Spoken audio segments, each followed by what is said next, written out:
great paintings and to talk about them. I want to introduce Don Trackney. You've already heard about him quite a bit. He's a wonderful guy, and he and I have become fast friends in the past year. And maybe there might be somebody here who doesn't know who Don Trackney is. His father was one of the most famous cartoonists in America. And he had a strip that ran in every newspaper in America for 6 decades. Your father drew it for 4 decades or more? All 6. All 6. And it was a fabulously popular strip.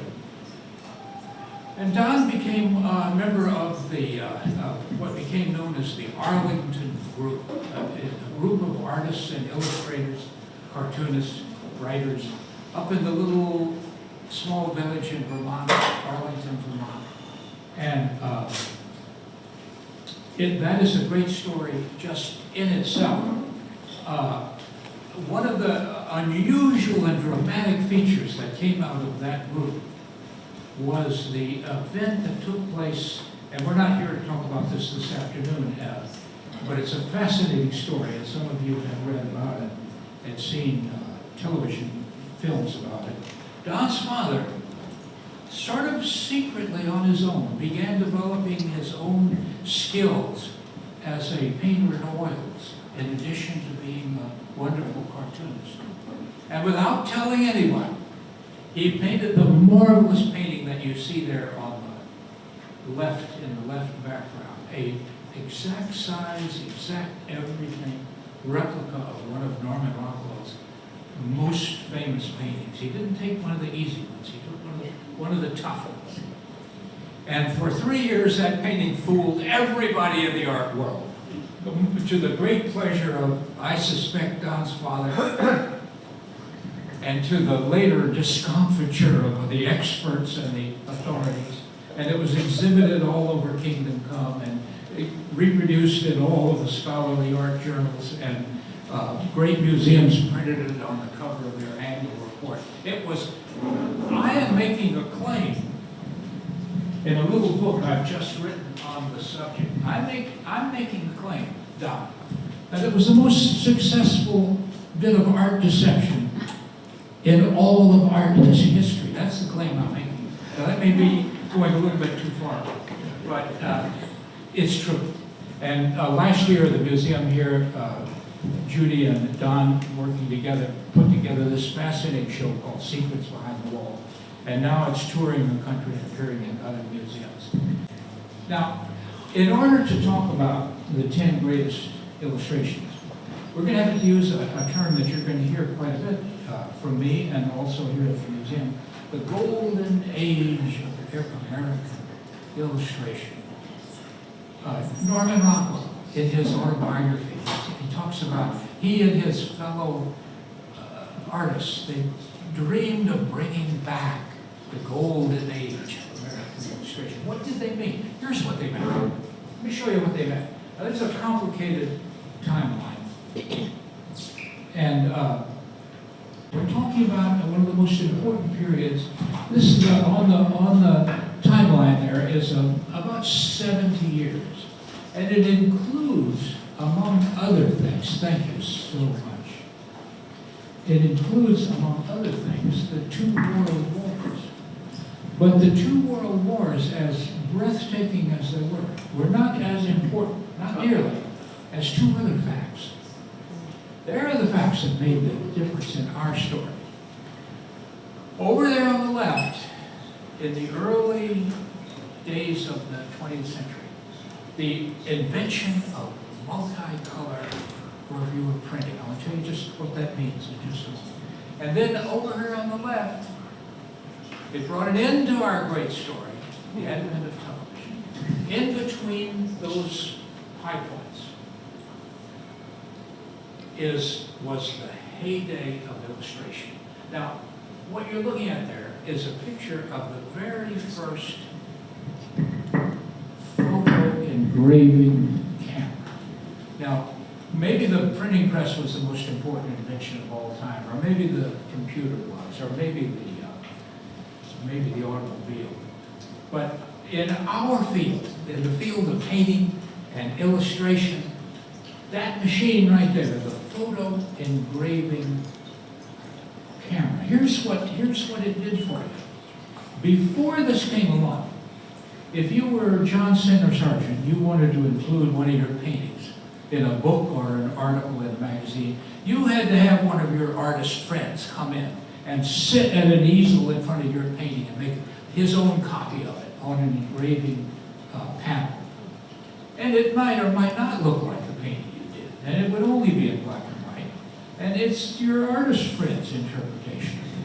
When they invented the photo engraving camera, the technician could put a painting there on the far wall, and with the click of his machine, he could get a multi-color, 4 colors, yellow, cyan, magenta, and black. And his machine would divide it into those 4 colors. And you could hand those 4 plates to a printer, and they could print your picture exactly the way you painted it. That's what brought in the golden age of American illustration. So there it is over there. By 1906, it was up and running. And here's what people did during that period. There wasn't any television.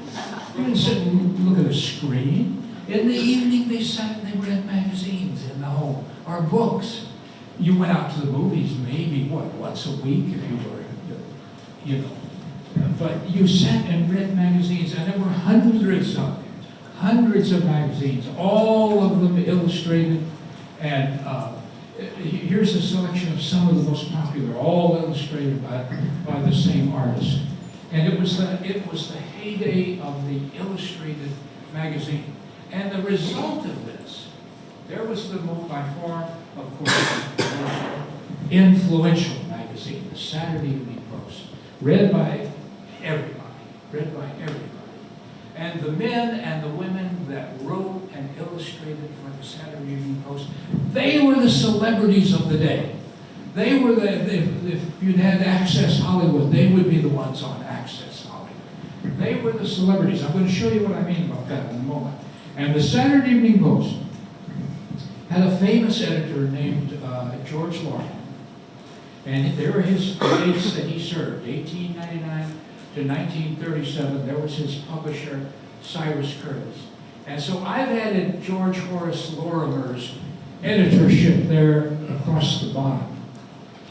And it coincides with what we have come to call the golden age of American illustration. The bottom line is the career of Norman Rockwell at the Saturday Evening Post. And so the people that think about these things have settled on those dates.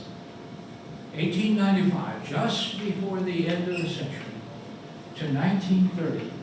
You see up above the Saturday Evening Post finally got around in 1926 to printing their first cover in color. They dragged their feet for 20 years running their covers just in, I thought I could show you, but I can't. Running their covers in red and black only. But starting with that cover in 1926 by Norman Rockwell, thereafter everything was in full color. But that's what we mean by the golden age of American illustration. And doggone it over there, the television camera, television screen, the home screen, brought it to an end. But the illustrators were great celebrities. They, I love this picture. I just came across it. I'd never seen it before. In 1921, they held the first Miss America pageant at Atlantic City. And the judge was an illustrator. His name was Howard Chandler Christie. And the second year of the pageant, they said, boy, that was great. Let's get a whole panel of judges. And there's the panel of judges. They're all illustrators.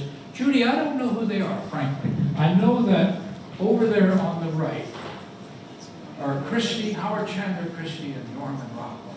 And they were treated as if they were royalty. If you want to read a hilarious chapter, read the chapter in Norman Rockwell's autobiography about the week he spent in Atlantic City as a judge of the Miss America.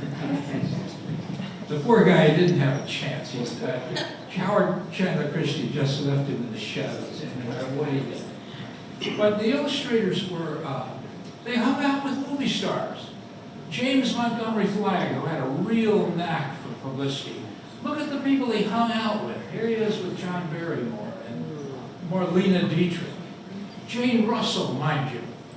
Gary Cooper. By the way, look how good the drawing of Gary Cooper is.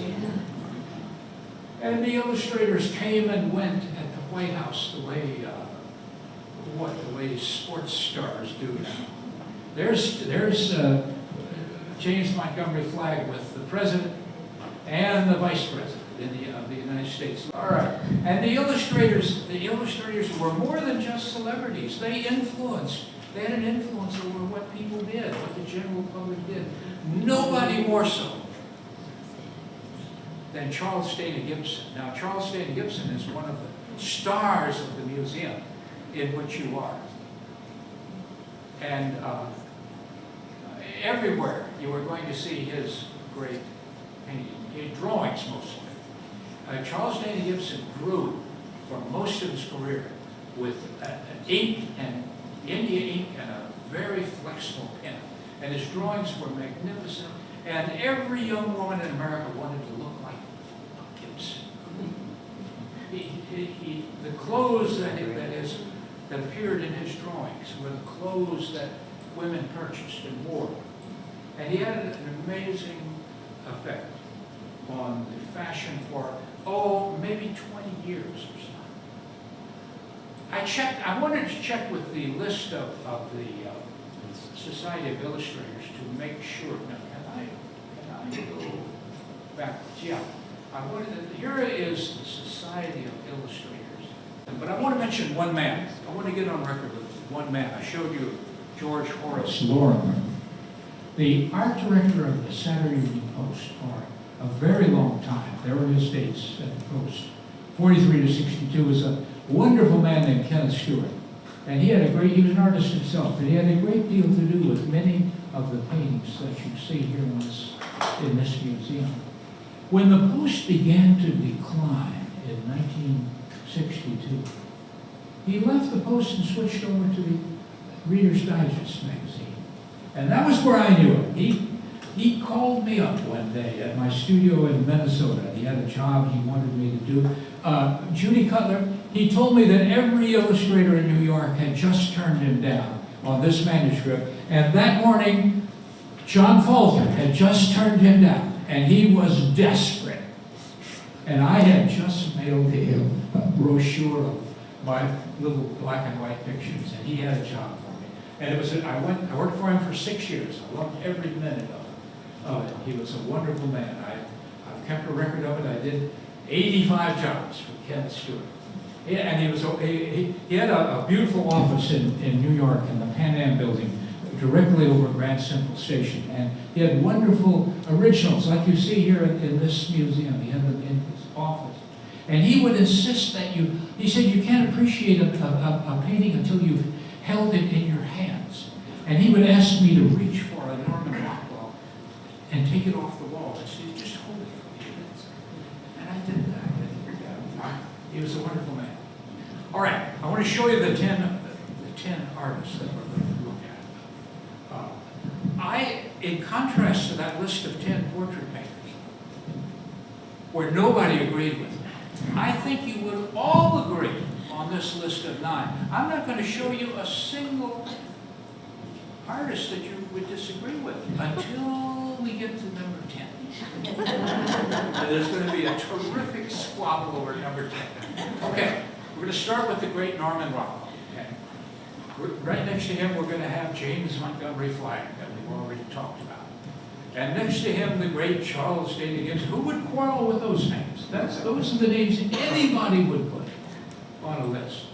And the great J.C. Leyendecker. There's a wonderful picture of him as a young man. And the great Max. Nobody would quarrel with any of these names. Am I right, Judy? Right. Right. My wife is doing this to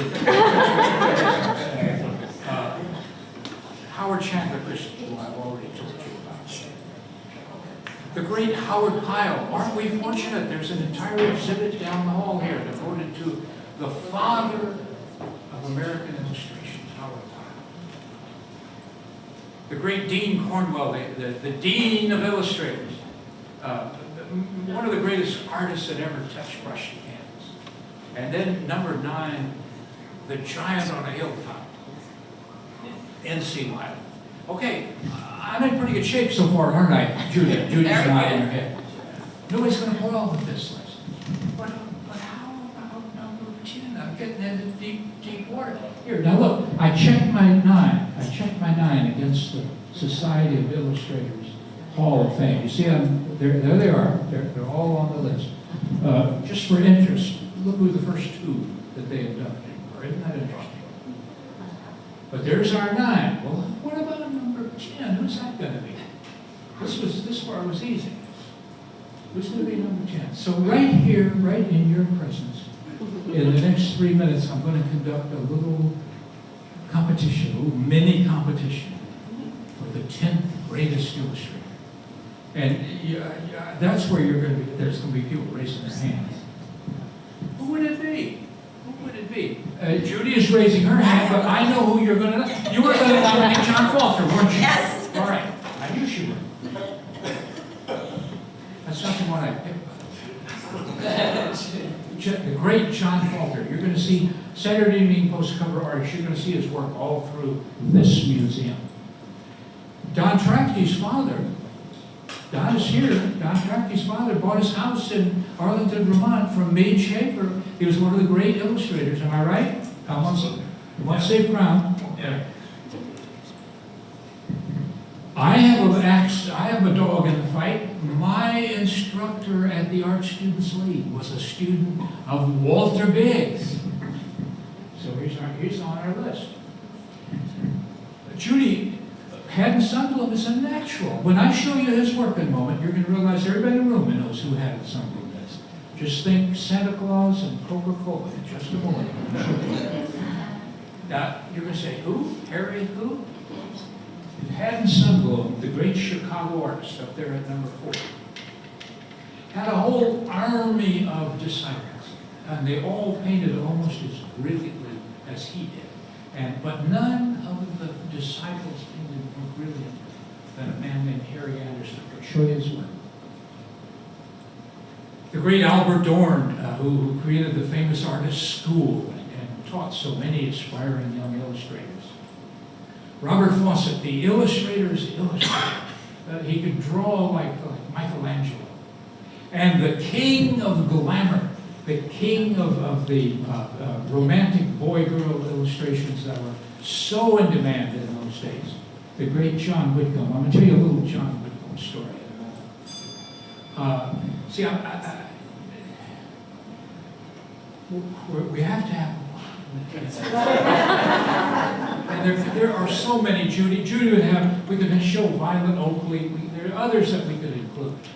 But Nisa McMean was a very popular illustrator. I'm going to show you her work.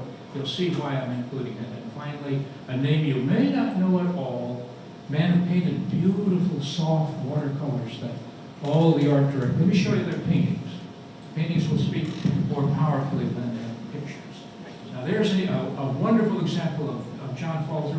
When we're finished here, you can walk down the hall and see the original painting down there. Judy just told me a few minutes ago that that's the artist on the picture now.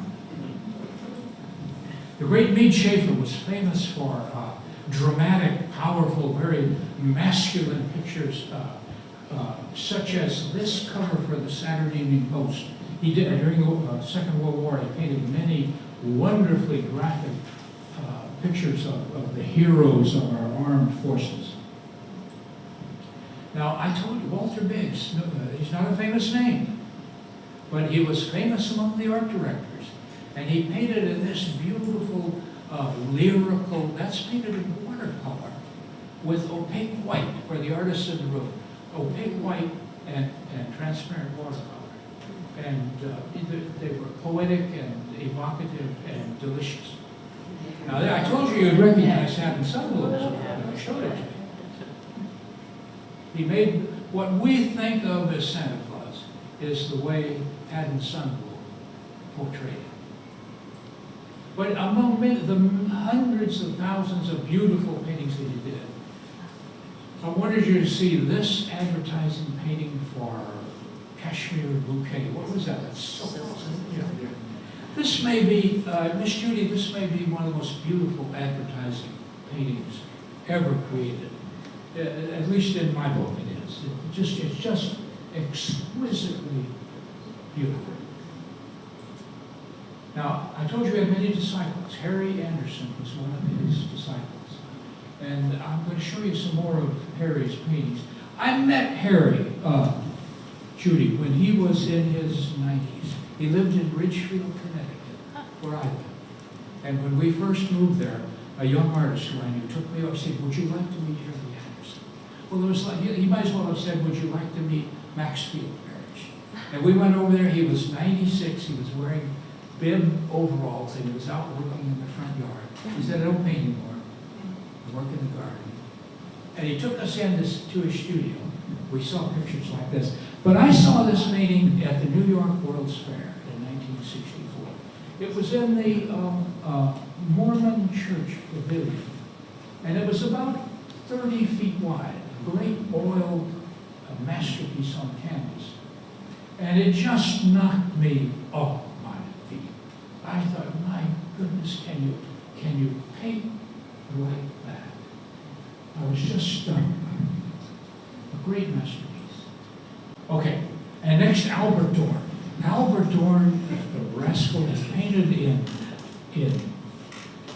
colored inks. Now, nobody paints in colored inks. If you went to the art school and interviewed the student, you can't do it. It's the most difficult medium that exists. And when I was in art school back in the 1950s in Minnesota, Albert Dorn came one day, and he had a film he was showing for the Higgins Ink Company, how to paint in colored inks. And we were so excited we couldn't stand it. The minute he left, we ran out and bought sets of colored inks. And it is impossible to paint. I tried for 2 years. It cannot be done. But he could do it. He could do it. And he was a wonderful man. He was gracious to me and friendly. And I was working on a mural at the art school, and he came and spent a lot of time with me and critiqued what I was doing. I loved Albert Dorn. Not only could he paint in colored inks, but Robert Fawcett could paint in colored inks. And here is one of his famous series that he did for Collier's magazine of the adventures of Sherlock Holmes. Now that's drawn in India ink, a few washes of color. And the dexterity of it, the skill, just the fluid skill that came out of that man's brush was incredible. Robert Fawcett.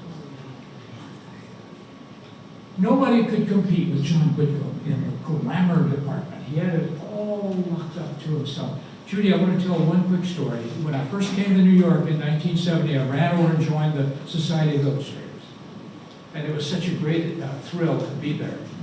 And they didn't have too many evening programs in those days, but my wife and I attended a dinner program in the evening, and we were sitting at one of the tables, and there was an empty place. And just before the program began, a man came hurrying in, and he sat down on the empty chair at our table. And I glanced over at him, and I thought he was maybe the best looking man I had ever seen in my life. And he was wearing a tuxedo. It wasn't a black tie event. He was wearing a tuxedo. And he was as handsome and silver haired. And I realized instantly that it was John Whitcomb. I just sat down here. I couldn't believe it. I thought, I've died and I've gone to heaven. He painted this kind of picture. And he was in just tremendous demand by all the magazines. Here's Lisa McBean. I told you she was good. She had a studio right near where I lived in New York on 6th Avenue and 57th Street. And everybody thought very highly of Lisa McBean. This is in pastel. That's a pastel portrait. And then finally, I put up the name of John Gannum. It could have been 100 other men. He did it, worked in transparent watercolor. Very tender, very sentimental, very emotional. Everything he did was outstanding. So here are those 10 pictures. Here are those by my 10 nominees. Now we're nominating for position number 10, remember? Who's it going to be? All of these pictures I'm showing you on the screen are great paintings, every one of them. One of them is a masterpiece. One of them you could carry right up the front steps of the Metropolitan Museum and hang it right in Gallery 14 between the Titians and the Tintorettos. I'm sorry, but it is. And some of you are going to say, well, it looks like they used the same model for all 12 disciples. That might be true. It's a very great painting. In any case, with Miss Judy, I'm going to stick my nose out and nominate Harry Anderson for position number 10. Could have been any of those other. Could have been any one of another 100 artists. So let's start with Harry. Let's start somewhere. I checked with the Hall of Fame to see if those 10 artists are on the Hall of Fame, and indeed they are. Okay. So we'll begin with Harry. Now remember, this is in watercolor. This is opaque watercolor. You work with regular transparent watercolors, the way you and I have, but you add an opaque white pigment with it. And look how fluid and flowing everything is. Here's one of his fiction illustrations. And I want you to look at that bouquet in the lower part of the picture. Can you believe how impressionistic and mysterious that is? His paintings were very, very sensitive, very tender. Imagine painting that sheet, the bedclothes with watercolor. Imagine. He did a lot of religious pictures. And I think he might be best known for his religious pictures, including this one. And so I'm going to start off, I'm going to say that this is our great masterpiece, number 10. We can give it a blue ribbon. I'm going to start with that. Okay, there's one. All right. What do you have to say about it? Everybody, the giant on the hilltop. One of the most famous artists in American history, founder of a whole family of artists, a school, the Brandywine School. I rode up Park Avenue in New York the other day with a banker who was just all excited because he had just bought a N.C. Wyeth painting. He was a wonderful master of the craft of drawing and of painting. This beautiful painting is right in the next room. You can go in and see the original. He refused to yield anything to the. He did not think being an illustrator was less than being a so-called fine artist. He composed his pictures as if they were exquisite paintings that would hang in homes or museums. Elegant and beautiful, and yet a simple country scene like that, supercharged with emotion and thought. The Spring House, 1944. You can hear the liquid going into that can. He was a great giant of a man. He weighed 300 pounds for most of his life. Just built for action. He could take a break from the studio and go out, cut down a tree with an axe. He was a giant of a man. Everybody that knew him thought the world of him and respected him. The art directors fought amongst themselves for his time. And the picture that I want to single out is, in 1927, the young National Geographic Society built a small little headquarters building. It still stands in Washington, D.C. You can go and see it. It's only about 2 blocks from the White House. Little building, and all it was really was a foyer with a beautiful staircase. And they hired N.C. Wyeth to paint a lovely mural for the National Geographic Society. And he chose as his theme the moment when the Spanish explorers crossing the Isthmus of Panama saw the Pacific Ocean for the first time. Was that Balboa or Cortez? I forget. But he entitled it "The Discoverers," 1927, and it is a very great painting. Next time you're in Washington D.C., search some of the stuff you're familiar with down there, and go and see this painting. They would be delighted to have you come in. Nobody goes into the old geographic headquarters anymore. He painted it in his studio there in Chadds Ford, Pennsylvania. And I'm going to name this picture as our masterpiece number 9. And so we're on our way. Okay. Dean Cornwell's not going to let us down. The Dean of Illustrators. Nobody could draw like Dean Cornwell. Nobody could lay the paint on with the facility that Dean Cornwell could. There he is with one of his great canvases that he painted for the National Society of Pharmacists. And these beautiful paintings were reproduced and displayed in the windows of the drugstores all over the country. They were magnificent in their historical research and their perfection. He went to Israel once with Bruce Barton, one of the great advertising men in New York, the founder of Barton, BBD&O, Barton, Durstein, and Osborne. And the two of them traveled around, and he created some of the most, he was not a religious man anyway, but he created some very effective illustrations for a book that Bruce Barton wrote called The Man of Galilee. And this is an amazing picture. If you squint your eyes, close your eyes, almost so you barely see the picture, can you see the cross? Can you see the cross? And then as a painter, I was always struck by the fact that he was able to give Christ a halo without the corniness of the traditional painted-in halo. The halo here is the archway in the distance.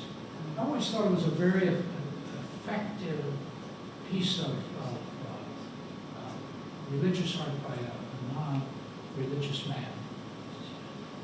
I like it so well, I'm going to nominate it for our next. Here is a beautiful Cornwell from the museum's collection. Here's another one from that series of paintings for the pharmacists. There's no other painter who could handle detail like that and make it interesting. You could sit and look at each one of those little still life areas. Absolutely fascinating. He did a great series of paintings for a novel called The Road, and created a great deal of attention. I remember when the paintings toured the country and were displayed in bookstores. I saw this painting in the Donaldson's department store book department in Minneapolis, where I was a very young person, and I was so impressed with it. Illustrations for The Road by Dean Cornwell. If the purpose of a story illustration, fiction illustration, if one of the purposes is to tempt the reader to read the story, can you imagine turning the page and going on when you read the title of this article, of this story, The Man Who Would Not Die? What is going on here? You couldn't, it would say, it's a very powerful picture. And that could have been our nominee, but I'm going to go back and take Christ Before Pilate. And that's going to be our nominee number 8. Okay, we've got 3. Moving on more quickly. Howard Pyle. Go and see his wonderful work just down the hall. The father of American illustration. Founded the first real important course in illustration at the Drexel Institute in Philadelphia. And he had a legion of students. This painting you can go and see. It's right in the room next door. And what a great painting it is. Study it for a moment. It's called A Toast to the Ladies of the House. And let me tell you what's happening. It's during the American Revolution. There are the vaunted aristocratic British officers. And they have commandeered this lovely house for their use. And they're enjoying the wine cellar already. And they're already I've already drunk too much, left the wine bottles on the floor. And here are the two ladies of the house coming down to see what is going on. And the rascals remain seated, one of them is still seated, and they make a vulgar pretense of toasting the ladies. Study that for a moment. There's the whole American Revolution in one picture. It's, by the way, it's a very great painting. You can see the original right next door here. Howard Pyle. Maybe the most famous illustration in American history. Maroon. There's a study for it right next door. Here he is with some of his students. In the middle there is Thornton Oakley, and next to Thornton Oakley is N.C. Wyatt. And next to N.C. Wyatt is Alan True. When you think of the name Howard Pyle, the word that leaps to mind is pirates. He illustrated a famous book of pirates. And here's one of his buccaneer illustrations. A very memorable painting, very great painting. Now, he was a great painter of history. And this is an important picture. It's called The Nation Makers. And it's the poor, bedraggled Continental Army marching to their doom. Two of the men in the picture have just been struck by gunfire. And the colonel marching in front will be hit in the next 10 seconds. But he calls it The Nation Makers. Very great painting. And he could turn around and paint a tender, very romantic, beautiful love story. And so, oh my goodness, we're so glad to have a painting by Howard Pyle. We could choose any of them. We're going to take The Attack on the Galleon, and that'll be our number 7. You're going to love Howard Chandler Christie if you haven't been familiar with him before. What an artist. He could paint anything, and he could paint it beautifully. And his obvious love of painting stands out in everything he did. He painted some very, very beautiful portraits of his beautiful wife, Nancy. And he painted this famous picture of Mrs. Calvin Coolidge, a lovely lady to be sure, but famous for being, what's the word? Of simple tastes, you know. She was not a haute couture lady, but he makes her look like the most beautiful woman who ever lived. And that has the distinction of being the only full-length, life-size First Lady portrait in the White House, with the exception of Martha Washington. Here's a portrait he did of a sculptor, Joe Davis. He painted many nudes, and they were all kind of on the naughty side. A little bit on the naughty side. His famous girls in the Cafe des Artistes in New York City. Judy, you remember the Cafe des Artistes? What a wonderful place. It always made you feel, you were always a little embarrassed to go in there. Where did you look? You had to look at your person you had taken to dinner. They told us that he lived upstairs in the Hotel des Artistes. Lived there for years, and apparently he ate always down in the cafe. He ran up quite a tab. Yeah. I don't know if that's the story, but these pictures were there. I remember them so well. I don't know where they are now. I'd be curious because the cafe is closed. The Hotel des Artistes is there, but you see, they're all a little bit on the naughty side. But far from naughty, he is famous for one great painting, and you're about to see it. Back while the war was going on, he got the idea for doing a painting of and here's a program for the unveiling this is from the museum's collection. He got the idea of a painting of the signing of the Constitution, but he spoiled it. He spoiled it with all kinds of corny symbolism up there at the top. You see that? He's got the little boys and the angel of liberty, or whoever that is. And the wonderful dramatic scene down below is, in my view, spoiled by the so. But in their wisdom, and they don't always show this kind of wisdom, the Congress of the United States were impressed with this picture. So much so that in 1940, they voted a sum of money, and it was in those days a big sum of money for a purpose like this, and commissioned Howard Sanden to do just the lower part of the picture. And there's the great painting that he did. Now that is a gigantic painting. It's 30 feet high and 40 feet wide. It is an immense painting. But in contrast to big, clumsy paintings, every square inch of it is deliciously painted. The Congress voted, Judy, the Congress voted $35,000. This was in 1940. I guess maybe that was a lot of money then. It sure ain't now. And they gave him a big studio out at the Washington Navy Yards. And he worked for 3 years out there. And it's just a... How many people have actually seen the originals? It hangs in the United States Capitol. It hangs where nobody ever goes to see it. I'm going to show you where to go look next time you're down there.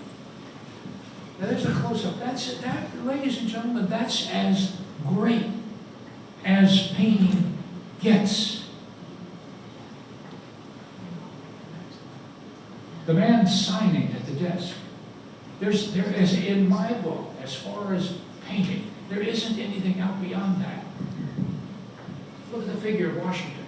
Now I'm going to show you a picture, very fuzzy, very hard to see, but it's an actual picture of Christie at work on the big mural. And there, can you make out, there he is over there on the left, holding his big arm palette. And then over on the right, you see the model posing as George Washington. And in between, you can see the great canvas itself. Folks, it's a masterpiece. And the Congress, when he finished, they voted another sum of money to frame it. And this is a lot of fun. Larry Cutler. This will show you not how art has declined in value, but how the dollar has declined in value. The Congress voted $1,400 for that frame in 1940. About 5 years ago, they reframed Washington crossing the Delaware. You know that wonderful painting by Emanuel Leutz? And they voted $14 million for that. For the frame, not for the painting, for the frame. This was 1,000. And I love this. I just love this. They unveiled it, the Congress. You know, we're always down on the Congress. They're a bunch of never get anything done. They got this done, and they unveiled it in the rotunda of the Capitol in May of 1940. There's the artist standing in front of the painting. And it remained in the rotunda for 16 months. Think of it. Think of it. Here is an event taking place with the Vice President of the United States under President Truman, Alvin Barkley. There he is sitting in front of the painting. Look at the scale of the painting. Yeah. And the picture is still there. It's still in the Capitol, and it's way down in the East Wing, on the landing of the Great Staircase. Go and see it. Go and see it. It will take your breath away. And so this is find out ready for number 6. Okay, we're halfway there. Now I'm gonna go faster. I'm sorry. Maxfield Parrish. You've just seen the wonderful picture that Judy and Lawrence have made about Maxfield Parrish. There's very little I can add to it. The most collected artist of all time. Of all time. There was a time in this country where there was not a living room in America that didn't have a Maxfield Parrish framed and hanging in the front parlor. It was the prize. This, however, this exquisite painting, am I right, was done for the cover of a box of chocolates. Am I right? That's what it was done for. It was reproduced on a box of chocolates. The Garden of Olive. Now artists look at it, and they look at those 2 big urns, one on either side. And they look at the shadow of the trees and the light coming through. And they say, how did he do that? Look at the realism is stunning, but that's not what makes it great. It's the fantasy that makes it great. The Garden of Allah was that. It's fantastic and romantic, and yet so realistic you can almost feel the ripple in the water of that young lady's hand. And here's his most famous painting that you saw in the film. The Lantern Bearers.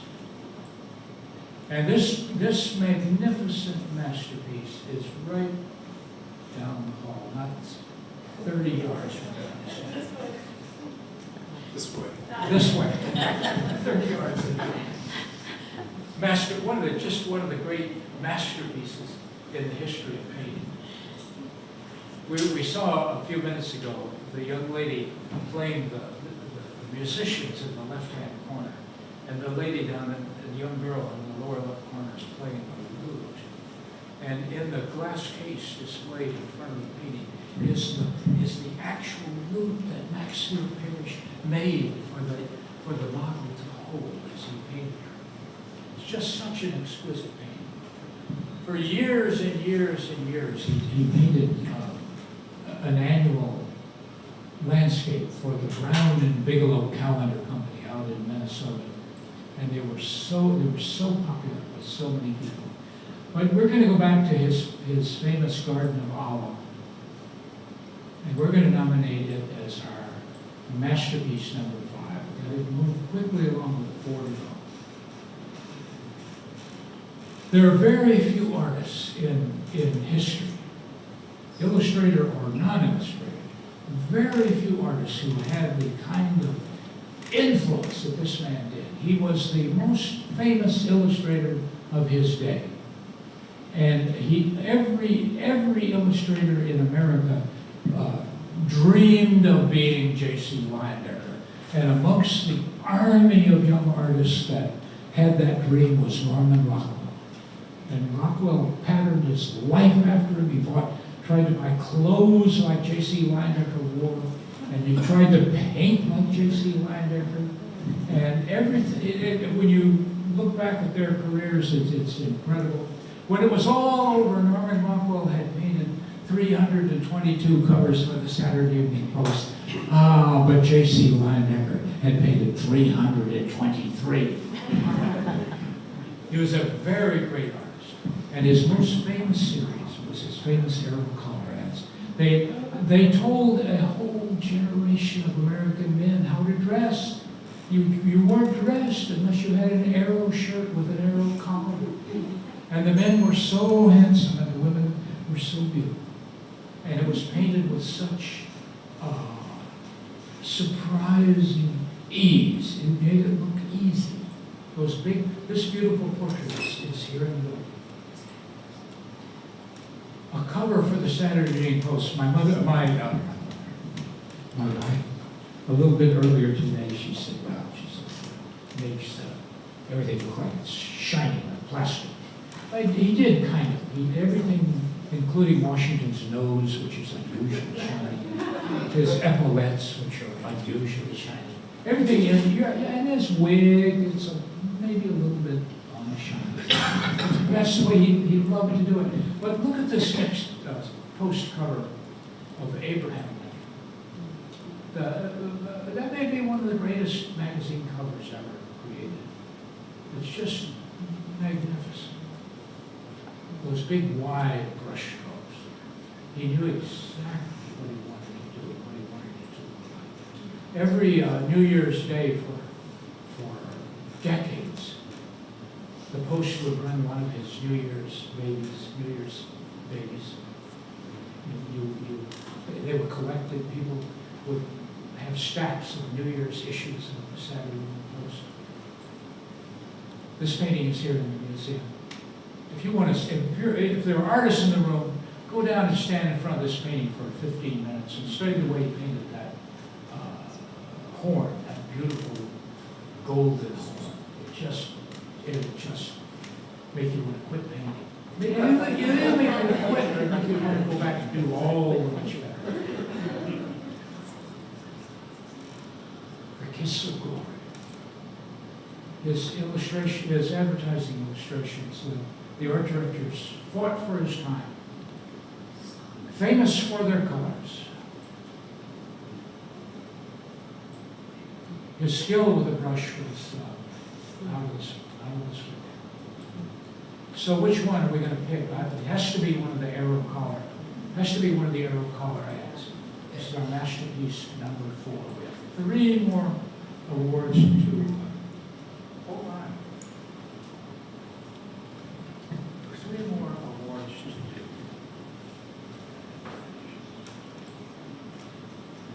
do. Charles Stanley Gibson worked for the most part, in NMAI and a very fluid, flexible, fine-pointed pen. And artists have marveled open-mouthed at the results that he got. If you think that's easy, try it sometime. To get those flowing strokes in the hair and those sensitive shading strokes on the face. And if you think it's easy to draw an eye like that, you can do it with pencil, maybe try it with pen and ink some afternoon. And it'll give you a new respect. But these pictures were so prized and so collected and so influential all across America. The Gibson Grove. The Gibson Grove was a style for more than 20 years. More than 20 years. The first decade of the 20th century and beyond that. He was so influential an illustrator that he finally took over. His paintings ran in a Life magazine, a predecessor of the Life magazine that we knew during the Second World War. And he became the owner and the editor of Life magazine. He was so popular. We could show hundreds of his paintings, of his drawings, and you can see hundreds of them here in the museum. I have at home a wonderful, thick 2-volume collection of the drawings of Charles Stanley Gibson. I wonder where I got that. And I sit and page through it. It was given to me by Charles Gibson this afternoon. And I marvel at his consistency. Charles Stanley Gibson had a studio up in the tower of Carnegie Hall for 50 years.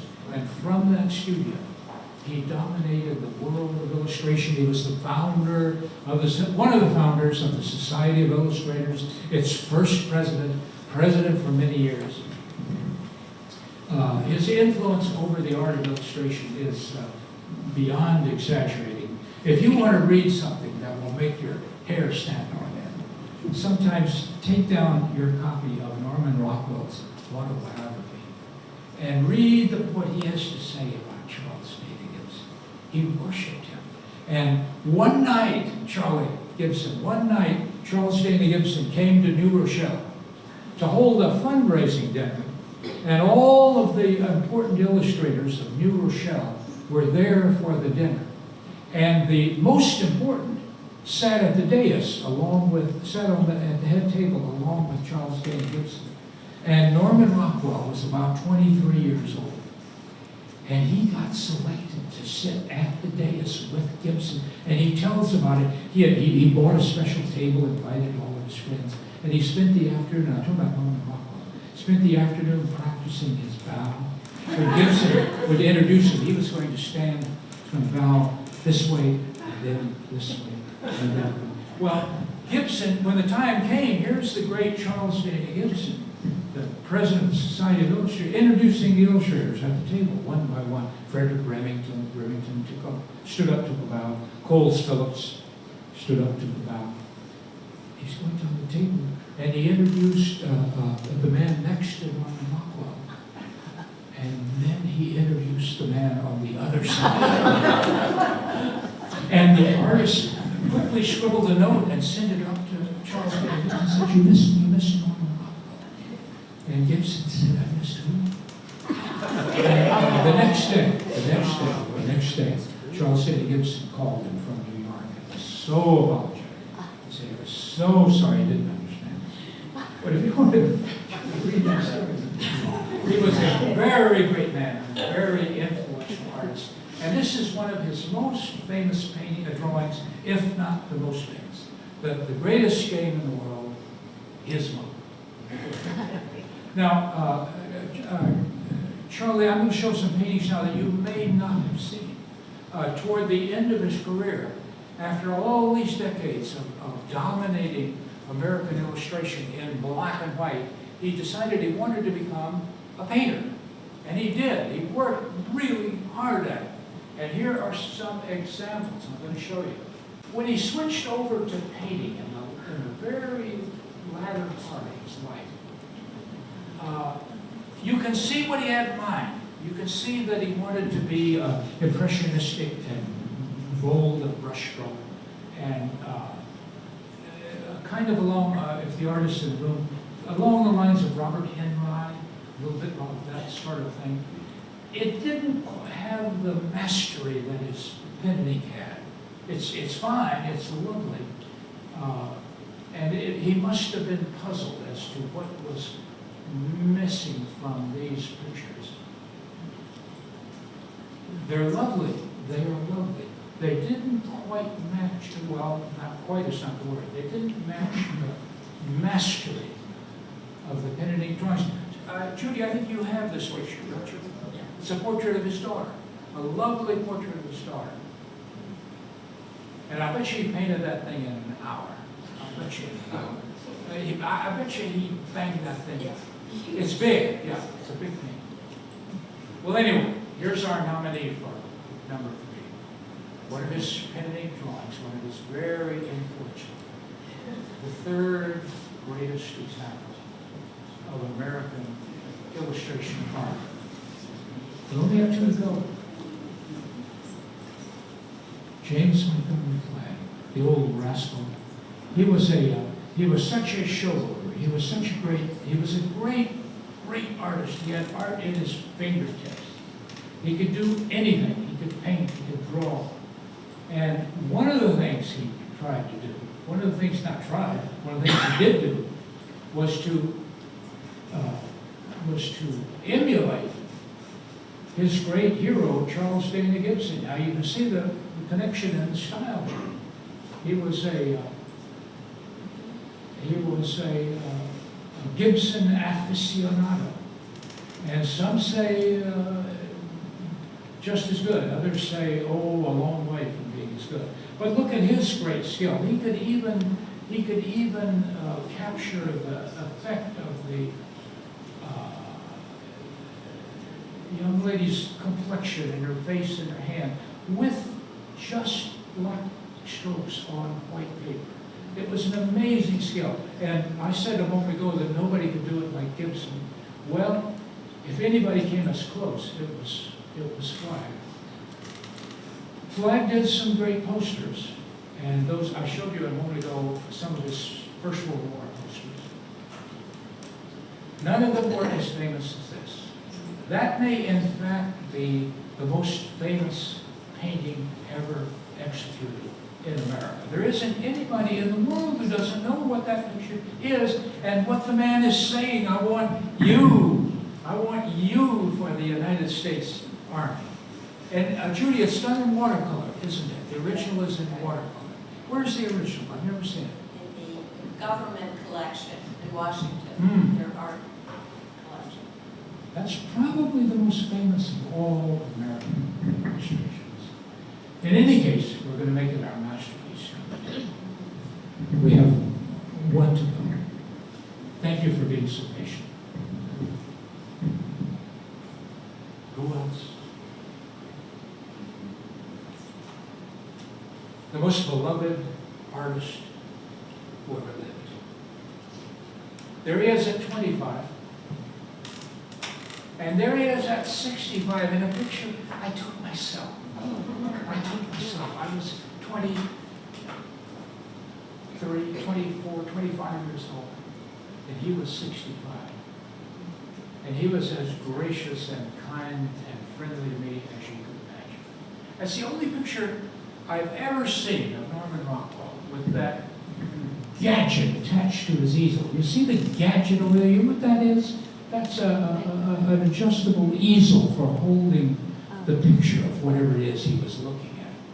And he must have hated it because he took it off. I've never never, ever, ever seen it in any book, in any picture. He had it attached to it. You see that it would go up and down on that rod, that vertical rod. He could adjust it up and down. He must have, I don't know why, he didn't continue to use it. He had it that day, and he never used it thereafter. But Norman Rockwell, I told you that he emulated Landecker. He emulated everything Landecker did. But you see that this doesn't look anything like a Landecker. His own style was so inherent, so definite, so part of him, that his own style came out immediately. And here it is. And there was always something gentle about Norman Rockwell, that he could see that both of these men were adventurers. One was the adventurer of the mind in the study, and the other the adventurer out on the sounding main. That he could see that, and that he could paint it in a way that Americans would appreciate that. Now, some say this is the greatest magazine cover ever painted. Judy, this is the one I held in my hand in Kenneth Stewart's office. He said, take it down from the wall and hold it in your hand. What was it worth? About $10 million? I forget what it was. It was sold not too long. Maybe the greatest magazine cover ever painted. And you see the butt of the story is Norman Rockwell himself down there. He's the butt of the story, and he doesn't care for it. And he's telling her, oh, the next time you get one of those stories, you come to me first. It's a marvelous painting. It's a marvelous painting, and there's so much humanity in there, and it's so touching and so tender and so exquisitely painted. Rockwell, now I'm going to show you very quickly, and then I'm sitting down. Thank you for being patient. I want to show you his 4 or 5 greatest paintings, and then we're done. This is one of them. He didn't think so. I saw him comment on this, and he said it was what do you call it? A confused painting that no caption could save.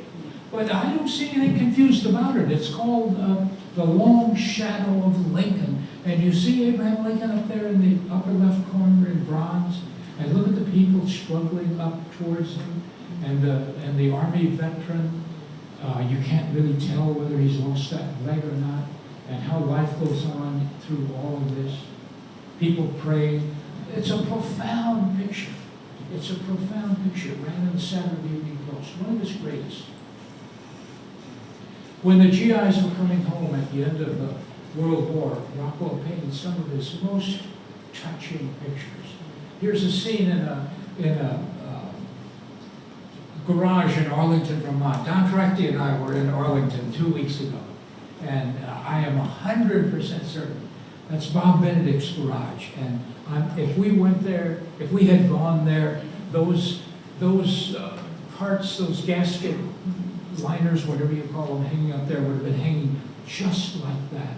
And it's the utter realism of it that was so convincing.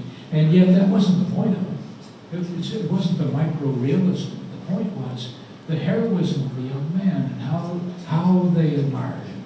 There are 2 of Norman Rockwell's sons. His oldest son, Jarvis, on the right, who was in the room with us on 2 weeks, 3, whatever it was, just recently.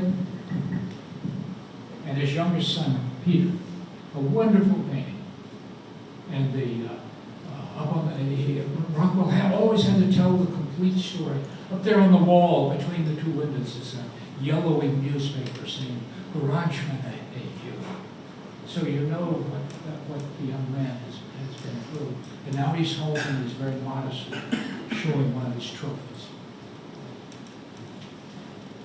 I told Judy Cutler an hour ago that there's no painting in the Metropolitan Museum that I know of to equal this in power. Samson bringing down the Temple of Gaza on his head. And they used the Hollywood actor Victor Mature as the model. And Victor Mature, who we all think of as a big strapping, down the hall, go have a look at it. You can see Rockwell's photographs of Victor Mature. He looks pathetic compared to this magnificent man. It's what a wonderful painting it is. Don't leave the building without going to see it. The most popular Saturday Evening Post cover of all time, Saying Grace. And what's great about it is not the sentimental tenderness of the grandmother and her little boy. What's great about it is the faces of the onlookers. And everybody looking at that picture senses something that maybe they've lost. Shuffled in his barbershop. The subject of that painting came up repeatedly in the meeting the other day. And then when he painted the Four Freedoms, which everybody is familiar with, the most reproduced paintings in the history of art. Another one of his GIs returning. Judy Cutler handled the sale of this painting not too long ago. And there are people who believe that that may be, what we're looking at there, may be the greatest of all of his paintings. The famous writer Dorothy Canfield wrote an appreciation of it. And I was just struck by the eloquence with which he concluded. The safe return of a soldier's son, insignificant droplet in the military ocean, sets off an explosion of joy, magnificent in its power and purity. It's Rockwell at his whimsical best, and yet it has enormous power behind it. Is that his greatest painting? Is that the greatest American illustration? Maybe, maybe. But we're going to have to give it to Freedom of Speech. We have to give it. The most iconic, most reproduced, most effective. If you go to see that exhibit in New York where the paintings are being shown now, Four Freedoms paintings, they have that jacket in a glass case. That very jacket is in a glass case with the two little threads down below the button. Go and look, go and see it for yourself. That's as good as painting gets. You can study Rembrandt all day long. You won't see anything greater than that. And Rockwell loved to include himself. There he is, one eye, just one eye, way over on the left. That's his eye, isn't it, Don? You can understand. Okay, all right, we're finished. We're finished. The other great Four Freedoms.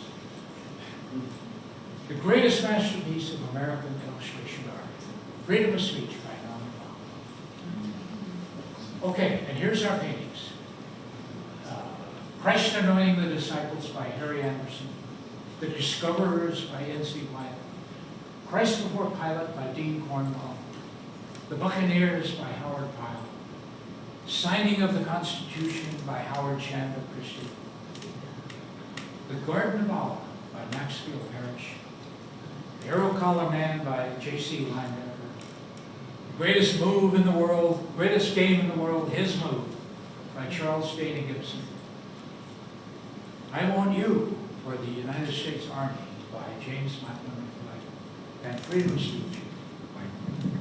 Now, I know you have your own list of 10. I know that.